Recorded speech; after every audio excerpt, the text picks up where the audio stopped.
ओह God, मेरा बचपन ऐसी जगह बीता था। ये घर है या खंडहर? इस जगह को देखकर तो ऐसा लगता है जैसे यहाँ इंसान नहीं बल्कि शैतान रहते हो। सब कुछ कितना डरावना सा है। रक्षिता इस समय एक हवेली के सामने खड़ी थी और हवेली को देखते ही उसके शरीर में एक सिहरन सी दौड़ने लगी थी। ये वही हवेली थी जहां रक्षिता का आधा बचपन बीता था और आज कई साल बाद वो इस जगह आई थी। हवेली के मेन गेट को खोलते ही कुछ चमगादड़ रक्षिता के सिर के ऊपर से उड़ गए और डर के मारे उसकी सांसें भारी हो गईं। किसी तरह अपने डर को काबू करते हुए मगर थोड़ा कपकपाते हुए रक्षिता गार्डन में पहुंच गई और गौर से हवेली को देखने लगी। जब रक्षिता यहाँ रहती थी तब वो काफी छोटी थी, इसलिए उसे ठीक से याद नहीं था कि हवेली के आसपास का माहौल कैसा था। मगर आज जब वो यहाँ खड़ी थी तो अपने पूर्वजों की हवेली उसे किसी भूतिया हवेली से कम नहीं लग रही थी। हालांकि वहां आसपास और भी लोग रहते थे, मगर जिस जगह पर हवेली बनी हुई थी उसके आसपास बहुत कम घर थे। बाजार भी 1 किलोमीटर दूर था। रक्षिता हाथ जोड़ते हुए खुद से कहती है, कहीं दादी सच में मेरे नाम किसी हॉन्टेड हाउस को तो नहीं कर गई?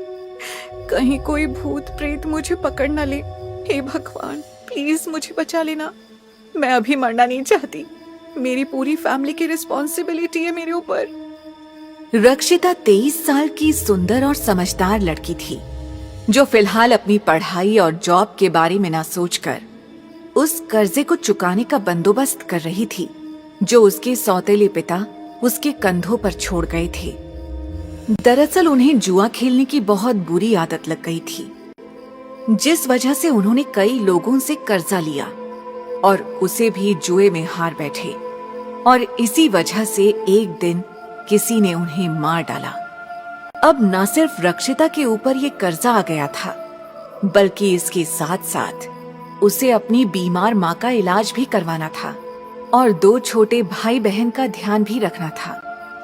नौकरी ना होने के कारण रक्षिता ने फैसला किया कि वो अपने पूर्वजों की इस हवेली को बेच देगी, जो मरने से पहले उसकी दादी उसके नाम कर गई थी। इस हवेली को रक्षिता बेचना तो नहीं चाहती थी, मगर उसके पास इसके अलावा कोई रास्ता भी नहीं था।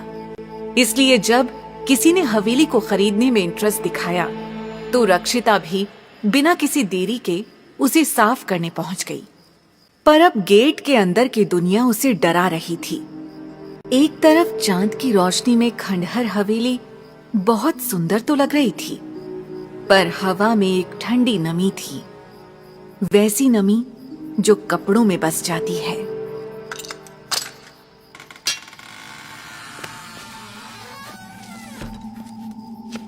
किसी तरह रक्षिता ने हवेली का मेन डोर खोला और अंदर आ गई।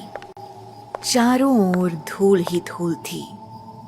रक्षिता चारों ओर देखते हुए खुद से कहती है, पहले किचन, लिविंग रूम और एक कमरा साफ कर लेती हूँ। उसके बाद बेसमेंट की सफाई करूंगी, क्योंकि हो सकता है कि मुझे वहां कोई कीमती सामान मिल जाए। दादी अक्सर उस ओर जाने से मना करती थी और कमरा बंद रखती थी, इसलिए मुझे लगता है कि वहां कुछ तो है। सब कुछ प्लान करने के बाद रक्षिता ने अपने साथ लाया हुआ सारा सामान हॉल में रखा और सबसे पहले किचन को साफ करने चली गई। उसने किचन साफ करने के बाद खिड़कियां खोली ताकि साफ हवा हवेली के अंदर आए। अब वो बहुत जल्दी जल्दी हाथ चला रही थी। वो पूरी तरह तो सब कुछ साफ नहीं कर पाई, पर 1-2 घंटे में रक्षिता ज्यादातर धूल मिट्टी साफ करने में कामयाब रही। उसने सारा जरूरी सामान कमरे और किचन में रखा और फिर लिविंग रूम में आ गई। लिविंग रूम की ओर आते हुए उसे लगा जैसे हवा का झोंका बेसमेंट से ऊपर आ रहा था। उसे ये अजीब लगा क्योंकि बेसमेंट का दरवाजा बंद था और वहां से हवा के आने का कोई सोर्स नहीं था। रक्षिता फिर से डर सी गई, पर अब वो बहुत थक चुकी थी।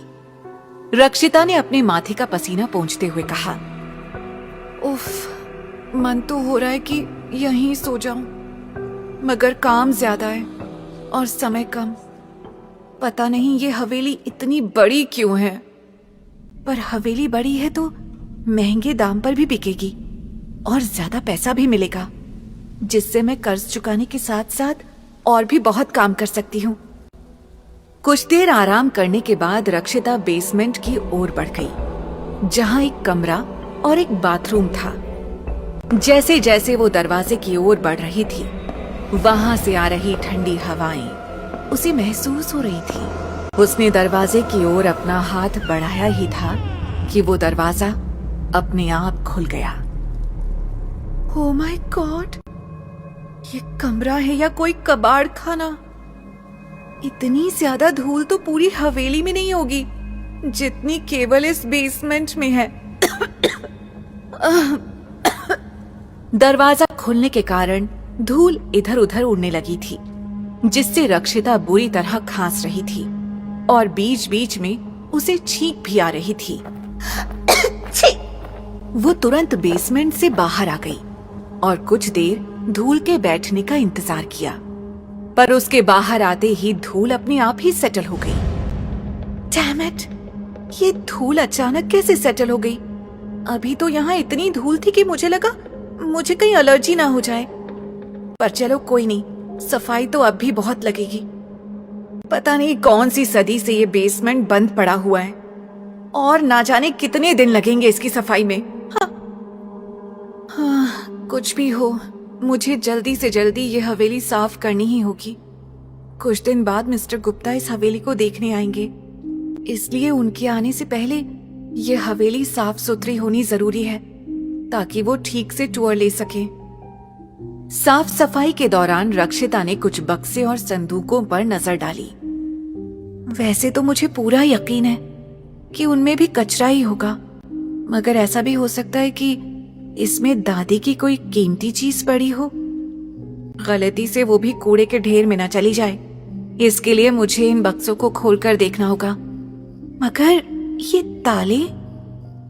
बक्सों पर लगे ताले काफी मजबूत थे और उनकी चाबी का कोई अता पता नहीं था, इसलिए रक्षिता उन्हें तोड़ने के लिए हथौड़ा लेकर आई और जमीन पर बैठ गई।